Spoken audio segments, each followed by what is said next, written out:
You need to be quiet Quiet. and move.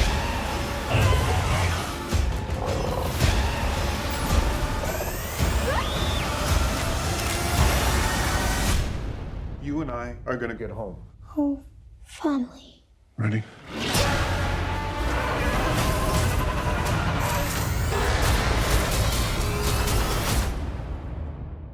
And I gotta move on to tonight's reviews, and I got two big reviews for you guys right here, okay?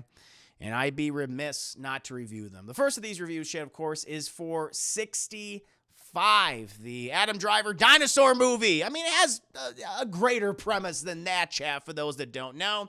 It has where it's Adam Driver after a catastrophic collision on an unfamiliar planet. A space pilot named Mills, played by Adam Driver, realizes that he's become marooned on a planet, specifically our Earth, 65 million years ago. Mills and one other survivor, Chad, a young girl, must traverse an uncharted landscape infested with dinosaurs and bugs and other dangerous prehistoric beasts in a struggle to survive and escape the prehistoric Earth. When I originally saw the trailer for this movie, which I thought was quite good and really surprising. Like, I had no idea what this was. You guys were all telling me at the time, like, oh, don't tell Chris what this trailer is about. And I went in totally, I was like, oh, Adam Driver sci-fi movie. Okay, sounds cool. Let's see what I was like. Whoa! So I really liked the trailer a lot, and I know it was also this comes from some of the same people that worked on A Quiet Place. I was like, oh, that's pretty cool.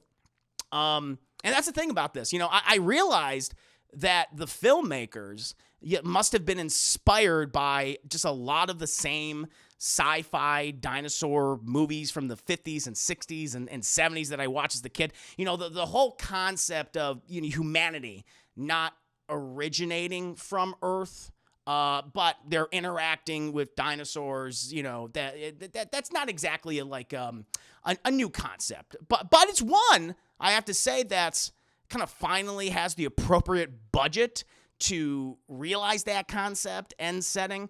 And, it's similar to, all sorts of movies in the 50s, 60s, and 70s, Chad, like 1 Million BC, The Land That Time Forgot. We mentioned that earlier before the review. And here it's like, wow, you finally have the money to actually showcase this kind of B-movie plot, right? And that's the thing, Chad. This movie is filled with highly aggressive dinosaurs, bugs, and other monstrosities that try to eat Adam Driver throughout the movie, and they kick his ass. That's the thing about this film. It's like, oh yeah, Adam Driver's gonna be a badass. He's got super futuristic sci-fi technology. He's got that cool gun, which looks like it's from Returnal, that video game, that roguelike video game, Chad. He's got fucking little mini grenades, Chad. He's got all these, sensors and gizmos and gadgets, Chad. It's like, yeah, but he's up against dinosaurs, Chad.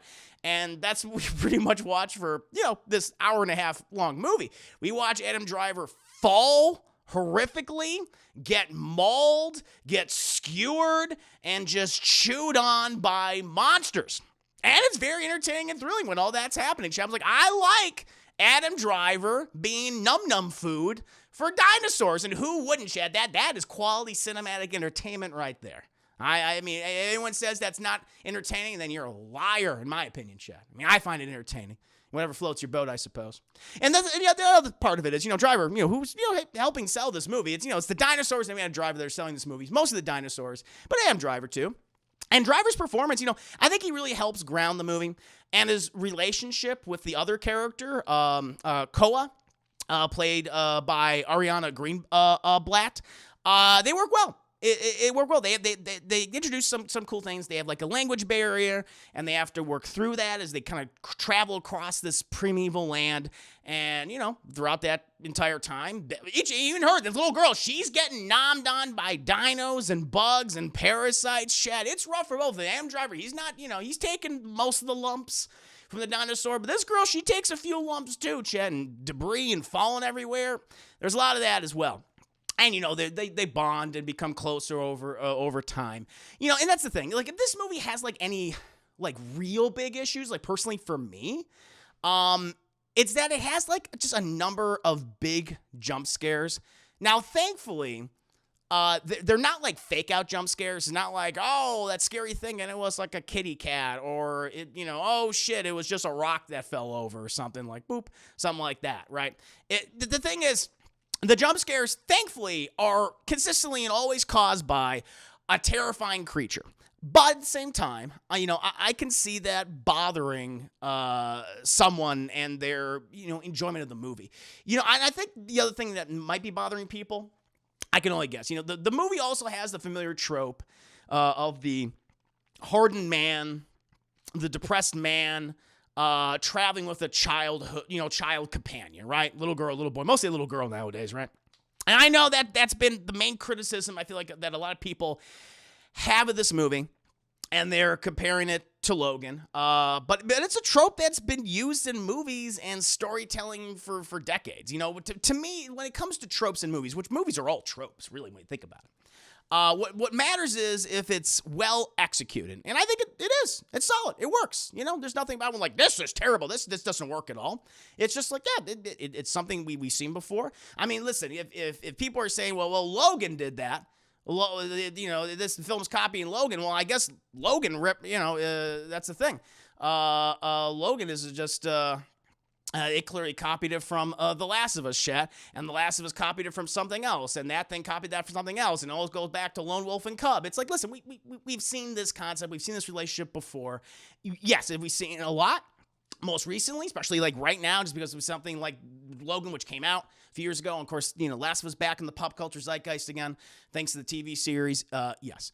But it didn't really bother me in the movie. It worked. They're good together. Both their performances. I bought this relationship, and they're put in horrifying, terrifying situations. They have to rely on each other. They have to trust each other, and trust is an issue, especially when you don't know this person. And Adam Driver, who again he's typically played characters like, is he gonna fucking lose it at any point?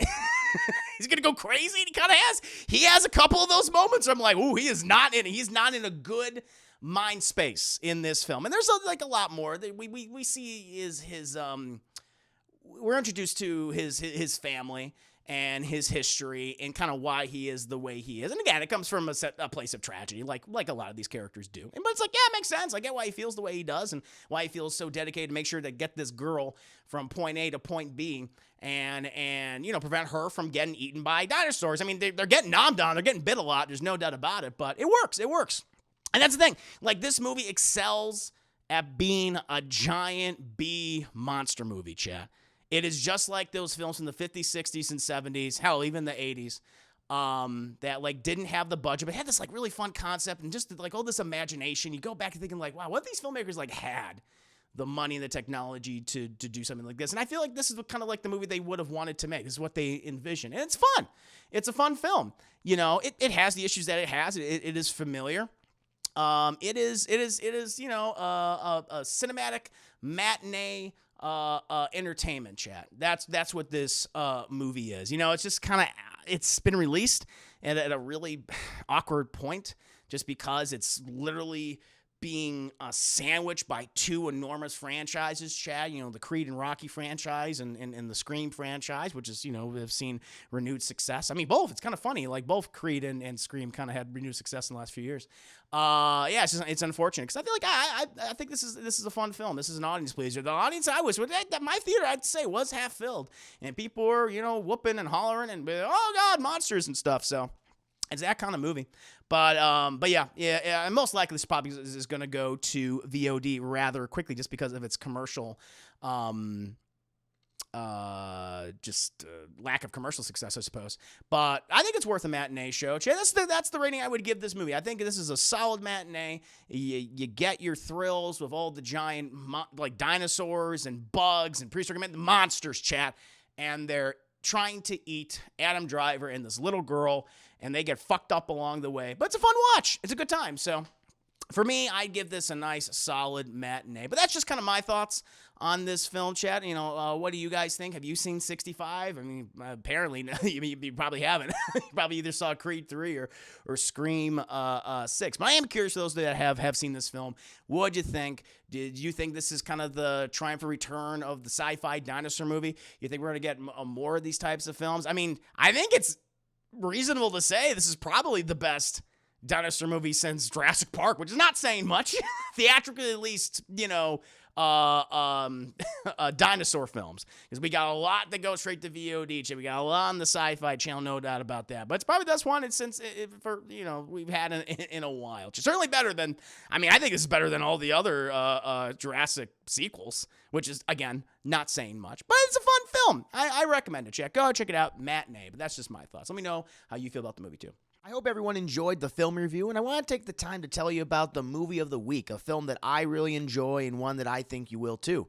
This week's movie is Scream, just in time for the release of Scream 6. Scream is directed by Wes Craven and written by Kevin Williamson. A year after the murder of her mother, a teenage girl is terrorized by a killer who targets the girl and her friends by using horror films as part of a deadly game. If anyone is interested in purchasing this fantastic film, please make use of the Amazon affiliate link below in the video description. Your subsequent purchase of the film not only earns me a helpful commission, but any purchase you may make after clicking on the link itself for 24 hours would help earn me additional commissions as well. Doesn't matter if it's a Blu-ray, a video game, a pair of socks, or a washing machine, everything within 24 hours of that click can really help the channel. So go ahead and check out the film, enjoy browsing and shopping.